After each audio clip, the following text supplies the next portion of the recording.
মাতারবাড়ি সংযোগ সড়কের প্রতি কিলোমিটার তৈরিতে খরচ রেকর্ড ৪৭৬ কোটি টাকা। দ্বিপাক্ষিক ঋণের শর্তের বেড়াজালি মূল কারণ।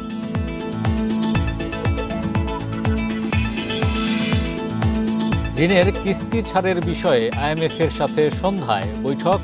বিনিময় হার ইস্যুতে আলোচনা করবে বাংলাদেশ ব্যাংক।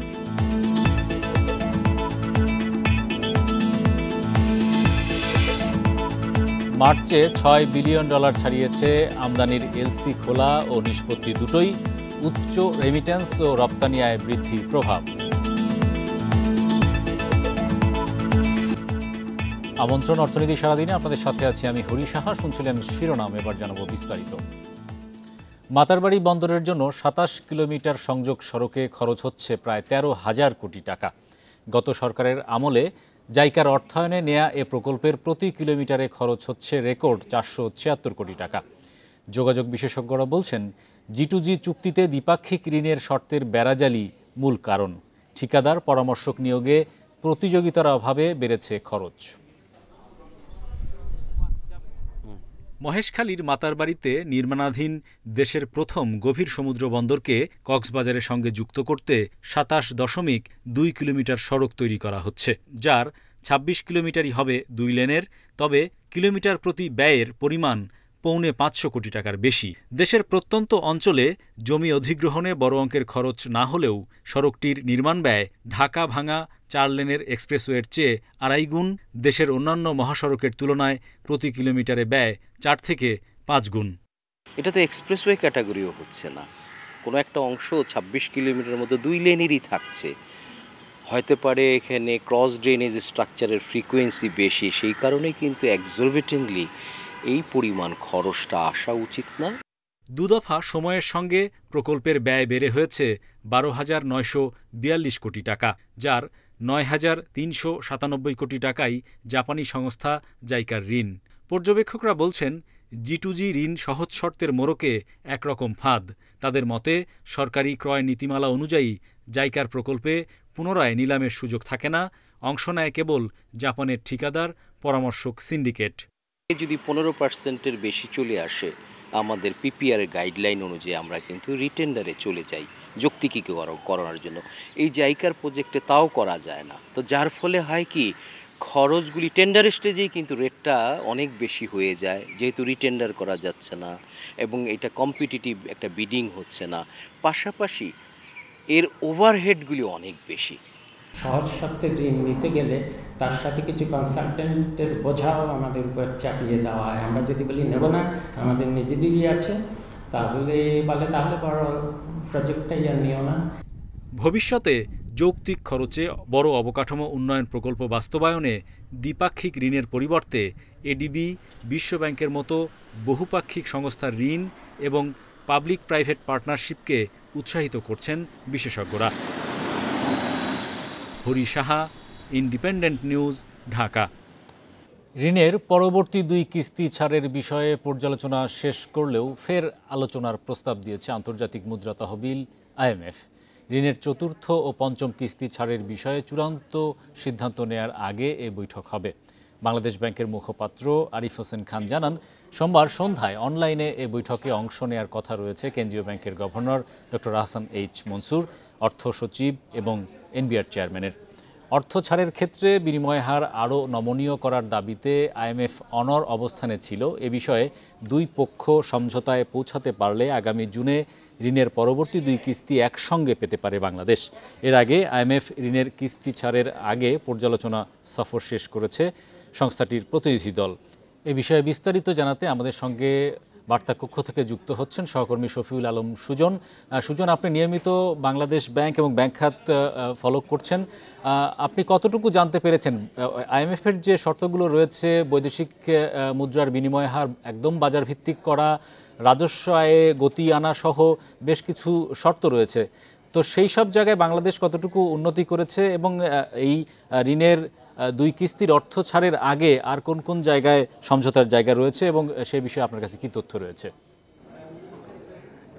ঋণের যেই প্রস্তাব দেওয়া হয়েছে সেই প্রস্তাব কিন্তু আমরা জানি যে বাংলাদেশের আর যেই চতুর্থ এবং পঞ্চম কিস্তি, সেই চতুর্থ এবং পঞ্চম কিস্তি 239 কোটি যেই ডলার, সেই অর্থ পাওয়ার জন্য কিন্তু আসলে আমাদের পক্ষ থেকে বিভিন্ন ধরনের উদ্যোগ নিয়েছে। IMF থেকে বারবার কিন্তু একটা জিনিসে তাগিদ দেওয়া হচ্ছে, সেই জিনিসটা কিন্তু হচ্ছে যে এই বিনিময় হার। আপনি জানেন যে ডলারের যে বিনিময় হার সেটা হচ্ছে বাজার ভিত্তিক বা বাজারের উপর ছেড়ে দেওয়ার কথা হচ্ছে বারবার IMF থেকে চাপ আসছে, এবং যে এই চাপ আসছে সেই চাপ কিন্তু আজকে থেকে নয়, বিভিন্ন সময় আসছে। আপনি এই কথাটাও জানেন যে IMF যখন ঋণ দেয় সেই ক্ষেত্রে বিভিন্ন শর্ত জুড়ে দেয়। এই শর্তগুলোর মধ্যে হচ্ছে এখন যেটা হচ্ছে সবচেয়ে বেশি গুরুত্ব দিচ্ছে যে মুদ্রা বা ডলার, সেই ডলারের বিনিময় হারটা হচ্ছে বাজার ভিত্তিক করে দেওয়া।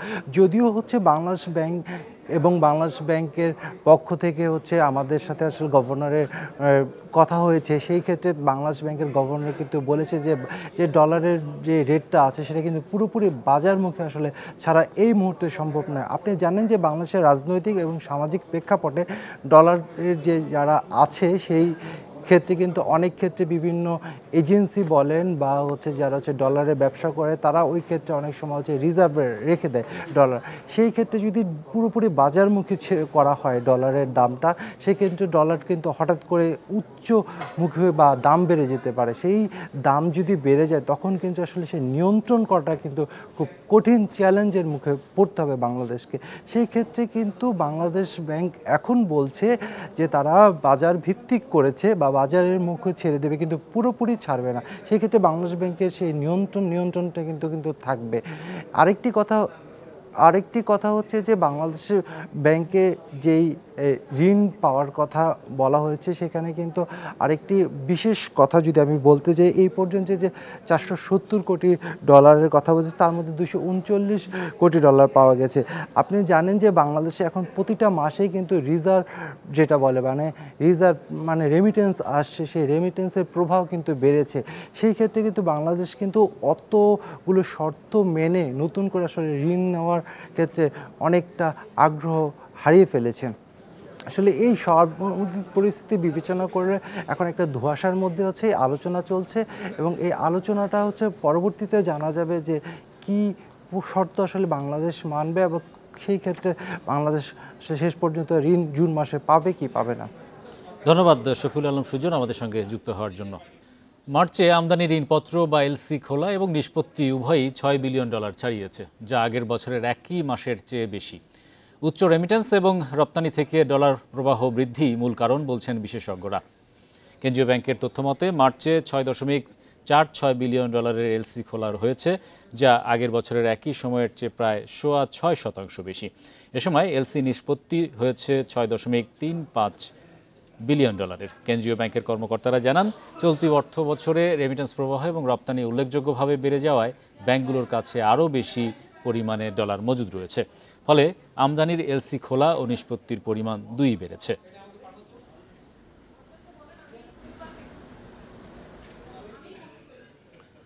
খেলাপি ঋণের পরিমাণ বাড়ায় গত বছরের ডিসেম্বরে 20 ব্যাংকের মূলধন ঘাটতি বেড়ে দাঁড়িয়েছে 1,71,789 কোটি টাকা। কেন্দ্রীয় ব্যাংকের এক প্রতিবেদনে এসব তথ্য উঠে এসেছে। এতে দেখা যায় সেপ্টেম্বর প্রান্তিকে এই ঘাটতি 53,253 কোটি টাকা হলেও ডিসেম্বর প্রান্তিকে সার্বিক ঘাটতি বেড়েছে 1,18,534 কোটি টাকা। এ সময় আরও 4টি ব্যাংক মূলধন ঘাটতিতে পড়েছে। 2023 সালের ডিসেম্বর শেষে 10টি সরকারি ও বেসরকারি ব্যাংক 39,655 কোটি টাকা মূলধন ঘাটতির মুখোমুখি হয়।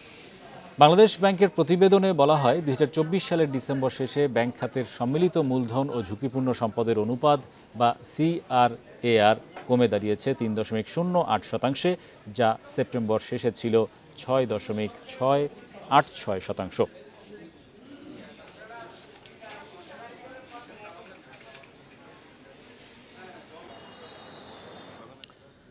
খাদ্য নিরাপত্তায় বিনিয়োগ বাড়াতে হবে, এছাড়া নিরাপত্তা নিশ্চিতে এর সাথে সম্পর্কিত সব ইস্যুতে জাতীয় নীতি বাস্তবায়ন জরুরি বলে মন্তব্য করেছেন বাণিজ্য উপদেষ্টা শেখ বশির উদ্দিন আহমেদ। সোমবার রাজধানীর একটি হোটেলে অনুষ্ঠিত কৃষি উৎপাদন ও প্রাণ প্রকৃতি সম্মেলনে তিনি এসব কথা বলেন। তিনি জানান, বাণিজ্যের সব খাতে তথ্যের সঠিকতা না থাকলে সিদ্ধান্ত গ্রহণে জটিলতা তৈরি হয়। গত সরকারের আমলে দুর্বৃত্তায়ন হয়েছে উল্লেখ করে তিনি বলেন, পরিস্থিতি উন্নয়নে প্রাতিষ্ঠানিক ও সরকারের বিভিন্ন দপ্তরের সক্ষমতা বাড়ানো জরুরি। সামগ্রিকভাবে ব্যয়ের যে মহোৎসব তৈরি হয়েছিল তার দায় নাগরিকদের ওপর বোঝা হিসেবে দেখা দিয়েছে বলেও মন্তব্য করেন তিনি। তো আমরা দেখলাম যে অনেকগুলো কর্মসমষ্টি আমরা করেছিলাম রমজানে। তো আমরা সিদ্ধান্ত নিলাম, আমরা একটু ডিবেট করলাম কোনটা কাজ করেছে কোনটা কাজ করেনি, বিকজ সবকিছু তো কাজ করে না। তো আমরা তখন সামগ্রিকভাবে সিদ্ধান্ত নিলাম যে আমরা এই প্রত্যেকটা কাজ আবার করব। দুরারোগ্য ব্যাধির চিকিৎসায় আলোর পথ দেখাতে পারে বাংলাদেশ। বায়োটেক পদ্ধতিতে ক্যান্সারের চিকিৎসায় ওষুধ তৈরিতে অনেক দূর এগিয়ে গেছে দেশের বেসরকারি প্রতিষ্ঠানগুলো। বিশেষজ্ঞরা বলছেন, সঠিকভাবে বাজারজাত করা গেলে ব্যয়বহুল এসব ওষুধের দাম থাকবে হাতের নাগালেই। ওষুধ চাহিদার প্রায় ৯৮% পূরণ করে দেশীয় ফার্মাসিউটিক্যালসগুলো। এসব কারখানায় এখন তৈরি হয় বিশ্বমানের ওষুধ, কিন্তু সক্ষমতা থাকার পরও কিছু ক্ষেত্রে সরকারের নীতি সহায়তার অভাবে রপ্তানির দৌড়ে এখনও অনেকটা পিছিয়ে দেশের ওষুধ শিল্প। খাত সংশ্লিষ্টরা বলছেন, সরকারি সহায়তা পেলে বৈশ্বিক ওষুধের বাজারে ভালো দখল নেওয়া যাবে। তাদের দাবি, ক্যান্সার সহ দুরারোগ্য ব্যাধির চিকিৎসার নতুন দিগন্তের সূচনা হতে পারে দেশ থেকেই। শুধুমাত্র ক্যান্সার সেলকে হিট করবে এবং প্রসেস অনুযায়ী, বায়োটেক টেকনোলজি অনুযায়ী তার কাছে গিয়ে পৌঁছাবে এবং তাকে করবে, ধ্বংস করবে, কিওরমেন্ট দেবে, সেই ধরনের ওষুধ এখন ধীরে ধীরে চলে আসছে। ইউটিলিটিগুলো পাই, আমরা যদি পলিসি সাপোর্টগুলো পাই, আমরা যদি যত ব্যারিয়ার আছে, বিশেষ করে পারমিশনের যে ব্যারিয়ারগুলো আছে, ওইগুলো যদি আমরা উত্তাইতে পারি, আমরা মনে করি বাংলাদেশের ফার্মাসিউটিক্যাল সাস্টেইন। ঘোষণা অনুযায়ী ২০২৬ সালে এলডিসি উত্তরণ হলে শিল্প খাতে অনেক চ্যালেঞ্জ তৈরি হবে, যা মোকাবেলায় সরকারি সহায়তার পাশাপাশি ব্যবসায়ীদের সক্ষমতা বৃদ্ধি ও পণ্যের বৈচিত্র্য আনার পরামর্শ বিশেষজ্ঞদের। মানুষের যে ডিজিজ, সেই জায়গা যে আমাদের স্বাবলম্বী, সেই জায়গাটা ধরে রাখা সম্ভব। একই সাথে ফরেন কারেন্সি আর্নিংস এর ক্ষেত্রে বিদেশি মুদ্রা অর্জনের মাধ্যমে আমার বিদেশি কারেন্সির উপর যে প্রেশার, সেটাকেও লাঘব করতে কিন্তু ভালো ভূমিকা পালন করবে। দেশে এখন প্রায় ১.৫ শতাধিক কারখানায় ৫,০০০ ব্র্যান্ডের বেশি ওষুধ উৎপন্ন হয়। Shahid Ahmed, independent news, Dhaka. বর্ণাঢ্য আয়োজনের মধ্য দিয়ে উদ্বোধন হলো দেশের অনলাইন প্ল্যাটফর্মের মেগা স্টারের বিডি অ্যাপসের। সকালে রাজধানীর তেজগাঁওয়ে রবির কর্পোরেট অফিসে এক প্রেস মিটে এই অ্যাপসের উদ্বোধন করা হয়। ডিজিটাল নিয়ে কাজ করা এই অ্যাপসের উদ্বোধন করেন বিটিআরসি মহাপরিচালক এস.এম. মনিরুজ্জামান। বিটিআরসি মহাপরিচালক বলেন, তরুণ উদ্যোক্তাদের ডিজিটাল গোল এবং বেকারত্ব নিরসন উভয় ক্ষেত্রেই কাজ করবে এই প্ল্যাটফর্ম। এ সময় টেলিযোগাযোগ আইন সংশোধন নিয়ে বিটিআরসি কাজ করছে বলেও জানান তিনি। এই অ্যাপস প্রতিষ্ঠায় বিগত ১০ বছরের কাজ করেছে রবি। যুগান্তকারী এই অ্যাপসের মাধ্যমে প্রায় ১ লাখ ডেভেলপারের পরিশ্রমে বিশাল কর্মক্ষেত্র গড়ে উঠেছে বলে জানান রবির কর্মকর্তারা।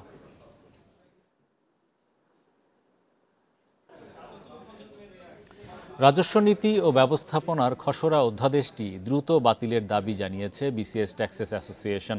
সংগঠনটির সভাপতি ব্যারিস্টার মুতাসিম বিল্লাহ ফারুকি ও সাধারণ সম্পাদক সৈয়দ মহিদুল হাসান স্বাক্ষর করা এক বিবৃতিতে এমন দাবি জানানো হয়। এতে বলা হয়, প্রস্তাবিত খসড়া অধ্যাদেশে ব্যাপক অসঙ্গতি থাকায় বিসিএস কর ও বিসিএস কাস্টমস অ্যান্ড এক্সাইজ ক্যাডারের সদস্যসহ কর্মকর্তা কর্মচারীদের কর্মজীবন বিকাশে বাধা সৃষ্টি করতে পারে। তাদের মতে এনবিআরকে ২ ভাগ করাই শুধু সংস্কার নয়, এর পাশাপাশি টেকসই রাজস্ব নীতি, রাজস্ব ব্যবস্থাপনার আধুনিকায়ন সহ বোর্ডের প্রাতিষ্ঠানিক সামর্থ্য বৃদ্ধির উদ্যোগ নিতে হবে। এদিকে এই উদ্যোগের প্রতিবাদ জানিয়েছে retired tax officers welfare association.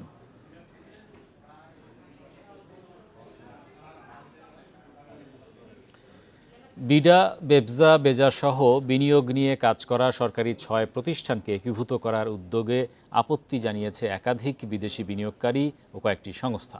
এছাড়া নানা জটিলতার কথা জানিয়েছেন প্রতিষ্ঠানগুলোর শীর্ষ কর্মকর্তারা জানান, বিনিয়োগকারীদের সুবিধায় প্রতিষ্ঠানগুলোকে একীভূত না করে একটি একক অনলাইন প্ল্যাটফর্ম করা যেতে পারে, কারণ অনেক প্রতিষ্ঠানের কাঠামোগত দক্ষতার দুর্বলতা ও আমলাতান্ত্রিক জটিলতা রয়েছে। আবার কিছু প্রতিষ্ঠানের অধীনে বিনিয়োগ করতে আগ্রহী নয় বিনিয়োগকারীরা। এতে বিনিয়োগ বাধাগ্রস্ত হওয়ার আশঙ্কা রয়েছে। একীভূত হওয়া 6 প্রতিষ্ঠান হলো BIDA, BEPZA, BEZA, Bangladesh hitech park, public private partnership কর্তৃপক্ষ এবং বিসিক।